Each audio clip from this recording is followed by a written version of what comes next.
Pokemon Scarlet and Violet have been out for a bit now, and the competitive side of things have been looking juicy. I'm a casual player myself, but I do love the competitive spirit of Pokemon. I try to watch every major tournament that I can to either see my friends compete on stream, or just to see what team builds are being used the most. It seems like competing at these tournaments looked a lot of fun that it made me want to try and compete to see how far I can go. But if I wanted to compete, I wanted my Pokemon team to look their Sunday best. I wanted my entire Pokemon team to be shiny. The Pokemon Video Game Championship, or VGC for short, is the official tournament circuit for competitive play utilizing the double battle format. You can sign up with a team of 6 Pokemon and choose 4 of them to battle. You must win a best of 3 to lock in a set win against your opponent. I honestly haven't done any series battling since Gen 4 when VGC was first introduced with Wi-Fi battles. I tried battling again in Sword and Shield, but it didn't stick because in-person Sword and Shield events were cancelled in 2020. A lot has changed in the competitive scene since then, and even more so since 2009. So as you can see, my experience playing VGC was completely outdated. But despite the lack of experience, I still wanted to try my hand at competitive battling. The closest Pokemon tournament to me was taking place in San Antonio, so I signed up as soon as I could. However, by the time I signed up, I had roughly 2 months to prepare. But I spent 2 weeks playing other games, left the country for a weekend, and left for holiday break. So I really only had a little over a month to prepare. My goal for competing at this tournament wasn't to be the champion. No, not with the lack of experience and little prep time I had. My goal was to make it through all of my battles and win at least 1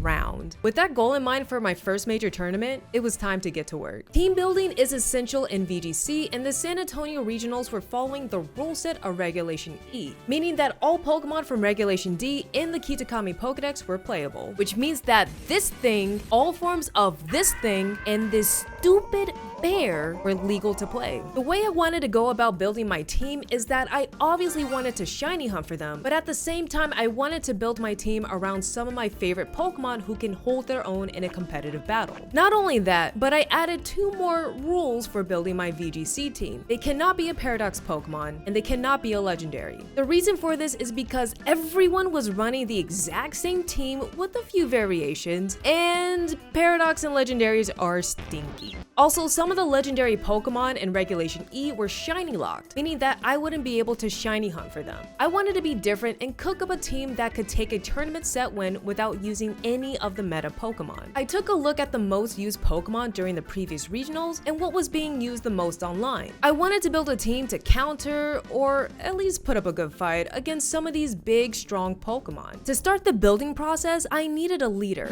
a star, a Pokemon that's a well-respected dragon type.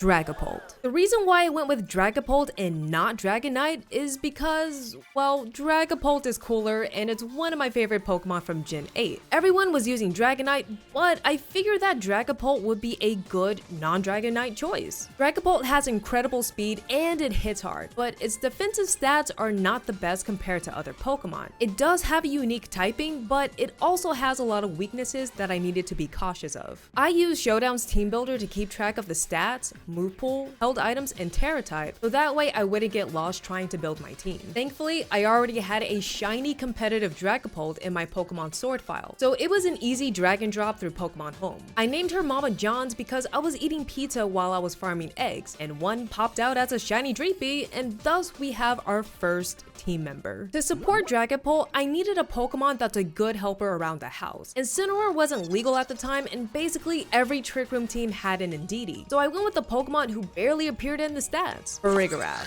Keep in mind that this was Regulation E. As of this video, Regulation G is in effect and Farigiraf stonks are up. I was definitely onto something with Farigiraf back then. It has a fantastic typing and monstrous HP and special attack stats. But what really sold me was the ability, Armor Tail. Armor Tail prevents any priority move like Fake Out and Grassy Glide from hitting, so this was a great way to deal with Rillaboom, Iron Hands, and Grimmsnarl, who all ran some sort of priority move. Because I was short on time, I needed to shiny hunt for these fast. So I popped a 3-star sparkling sandwich and went to search for Girafarig in Area 0. Girafarig shiny is nice overall, but for Rigorath shiny is even better. I named her Ambrosia after Clive's Chocobo in Final Fantasy 16, and with my second team member set, it was time to grab another attacker. Annihilate is one of my new favorite Pokemon from Gen 9, and I used it for my casual playthrough as soon as I saw Aerie from Team Star use one. I love this thing so much that I just had to use it for my VGC team. The thought of having 2 ghost types on my team was a bit scary, but Terra typing is a thing, so I wasn't too worried. To my surprise, I didn't have a shiny Mankey in either Pokemon Go or Let's Go, so I had to get a fresh one by using another 3-star sandwich. It didn't take long for me to find one, and it was pretty easy to spot. I also ended up getting a second shiny Mankey as well. I was already aware of the power that Annihilate can output, especially with its hidden ability Defiant and building up Rage Fist. I named her One For All since it was a nice counterpart to my casual, non-shiny Annihilate, All For One. With 2 attackers already on the team, I felt like I needed another support Pokemon, but my options were severely limited with the roles I had set for myself. My team was already looking a little sus, and I tried to avoid using this Pokemon for the longest time, because everyone was using Amoonguss, and it is kind of a meta Pokemon. But honestly, it couldn't be helped with the type of team I was building. I've seen what Amoonguss can do, and it's been a viable Pokemon since it was first introduced, and I will admit, it didn't seem like a bad addition to the team. I did a double shiny hunt with my wife to help speed up the process, and she ended up finding the shiny Fungus before I did. She traded it over to me, and I named her 9 to 5 because Amoonguss is literally here to do her job and collect her paycheck. 4 Pokemon down, 2 to go. Looking at my team so far, I quickly realized that I needed a water type that wasn't Urshifu. Donbozo was an option, but I didn't want to be that cheap and use the Donbozo Tatsugiri strategy. I decided to go with Gastrodon because that is a world-class Pokemon. Gastrodon has such a good track record of winning that I had full confidence that this Pokemon would do well in competitive. I specifically wanted to use the EC Gastrodon since, well, it's just cooler than the West Coast one. So I made my way down to South Province, Area 5. I popped another sparkling sandwich, but instead of finding a shiny Shellos, I found shiny Wiglet. Wiglet wasn't part of the plan, but I put it in the box and decided not to reset the sandwich. With the first sandwich being a bust, I made another sparkling one, but this time, Weasel shined. No Shellos from this one, but I forfeited the shiny Weasel and reset the sandwich. This hunt went on for about 2 days until finally Shellos shined for me. After I evolved it into Gastrodon, I named it Kermit because I gave it the covert cloak and it reminded me of the Kermit meat. With 5 shiny Pokemon locked in, there was just 1 left to hunt for. Just like Amoonguss and Gastrodon, Arcanine also has a good competitive track record. I was debating on which form of Arcanine to put on my team since the Hisuian form was legal to play now. In the end, I decided that the Fire and Rock dual typing was more valuable since it meant that Arcanine can learn Rock Slide. I could have made it easy on myself and used the Cantonian form since I already had 2 shinies, but I really wanted to use the Hisuian form, but because I didn't have the shiny already, I had to go hunt for one. I tried to use the Masuda method since I had the ability to get good stats on top of the Growlithe that Perrin gives you from the Teal Mask DLC, but it was taking way too long. I spent a solid week using the Masuda method and was over odds at this point, only to turn up with multiple 6 IV non-shiny Growlithe. The shiny for Hisuian Growlithe also got released in Pokemon Go, but I wasn't having any luck in my egg hatches. After stacking boxes upon boxes of eggs, I started to tunnel vision until my wife walked in and said, "Why don't you just get it in Legends Arceus?" It only took 1 outbreak reset to get the shiny. I slapped a Hisui ribbon on it, named him Solon from Sea of Stars, and transferred it up to Pokemon Violet. With all 6 shiny team members set and trained up, it was time to practice on ladder. With about 3 weeks left until the tournament, I needed to make it to Master Ball tier to get as much valuable experience as I could, but I also didn't want to overwhelm my brain and burn out by battling all day every day. So what I did is that I set time blocks on certain days for when I would practice. I started off in the beginner tier since I haven't done any battling that season, and since I had already beaten the Teal Mask DLC, I set my battle music to Carmine's battle theme. The song is a banger and it gets me pumped up for my battles. After going through a few battles, I quickly realized that I suck at battling. It was an experience game and I was seriously lacking in that department, especially since my VGC mindset was still stuck in Wi-Fi battles from Gen 4. I still wasn't even used to battling against fairy types yet. With so little time left, there was so much I had to catch up on. My team was getting steamrolled by all the meta Pokemon I initially built my team to counter, but something that I didn't account for was the meta changing right before my eyes. Ursaluna and Cresselia were making their way downtown to step all over my team. I even got baited into an Anger Point Crocodile setup with co-star Flamigo. It took loss after loss to figure out what these meta and niche teams were capable of. It wasn't until my third battle against another Ursaluna Cresselia team that I realized that something was off. My team wasn't clicking and there was a clear problem with specifically one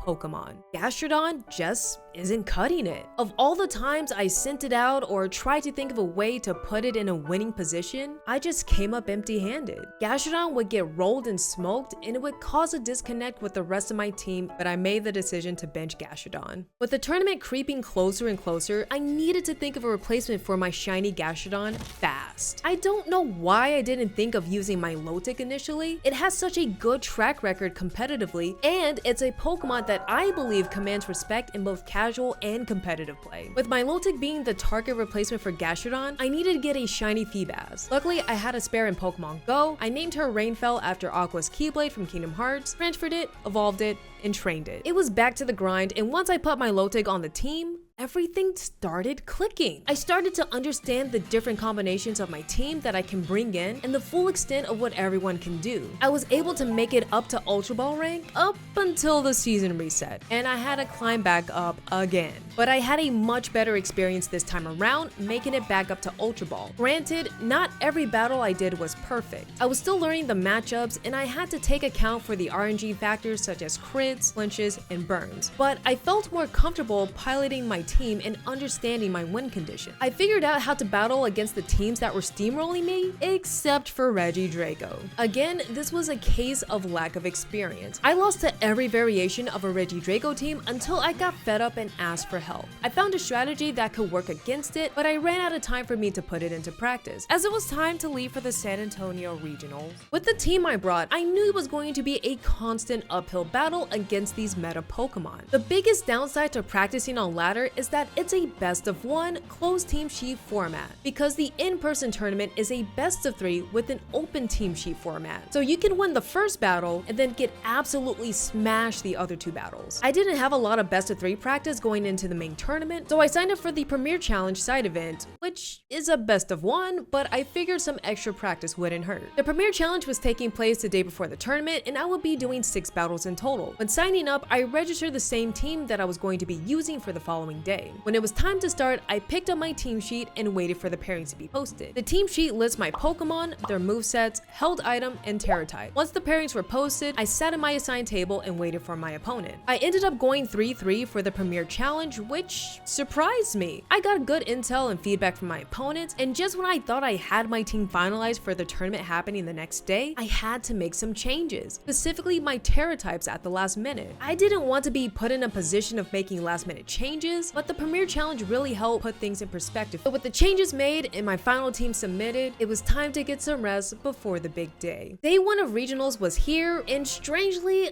I wasn't nervous. If anything, I was just happy to be competing. Before leaving to the venue, I opened up my Pokemon Violet to have a quick team meeting with my Pokemon. I told my Dragapult to maximize all its power, Farigiraf to stand there and look pretty, Annihilate to punch anything that's in its way, Amoonguss to spore anything that moves, my Lotic to get those burns in with Scald, and Arcanine not to miss Rock Slide. Arcanine had the most serious talking to because he kept missing Rock Slide during the Premier Challenge. Once I arrived and got my team sheet, the pairings were posted and I made my way to the table where my first round will be held at. My goals of winning 1 round and surviving day 1 were still burned into my mind. My first opponent for the day arrived, and once everyone in the venue was seated, the judges gave the okay to begin. We traded team sheets and it was time to battle. My opponent's team was pretty standard until I saw the one Pokemon that I have yet to defeat, Regidrago, and I started to get nervous. I had to steel my nerves and remember the strategy I was told to help counter this demon of a Pokemon. The battle starts and Regidrago is the first to be sent out. I Terrasilize Farigiraf into Fairy type, click Trick Room, and use Protect on Annihilate. Regidrago was holding a Choice Scarf, so this was perfect for a Trick Room setup. Trick Room goes off and I have my Annihilate use Ice Punch and one-hit KO the Regidrago. I couldn't believe that I finally beat this thing. With the first battle won, it was time for the second. I ended up losing that battle due to some unlucky sleep turns, but I needed to shake that one off and start focusing up for the final battle this round. My opponent was very well aware of my strategy now to beat their team, but they still stuck with Regidrago since it seemed like that was their only win condition. I had to find a way to adapt and put myself in a better winning position. The third battle almost went the same way as the first, except for this time, I led with Dragapult, and boy did Dragapult do damage this battle. I ended up winning pretty convincingly and I was over the moon. My heart rate was so high after that round that my watch gave me a health warning. I got my first set win in a regional tournament. I accomplished 1 out of my 2 goals. I shook hands with my opponent, signed my pink slip, and turned it into the judges. Even though I got my 1 win, I still had 8 more rounds to go. My second round of the day was about to start, and when I took a look at my opponent's team sheet, the Bramblegaz listed caught me off guard. Looking at their team sheet, I couldn't really piece together the puzzle that my opponent was cooking with their team. And because of that, my opponent got a clean 2-0 sweep on me. There was a clear night and day difference between our playmaking, and I can tell that my opponent was a regular at these tournaments. The next 2 rounds I had after that both ended up in a loss for me, and during those rounds, I could feel myself losing steam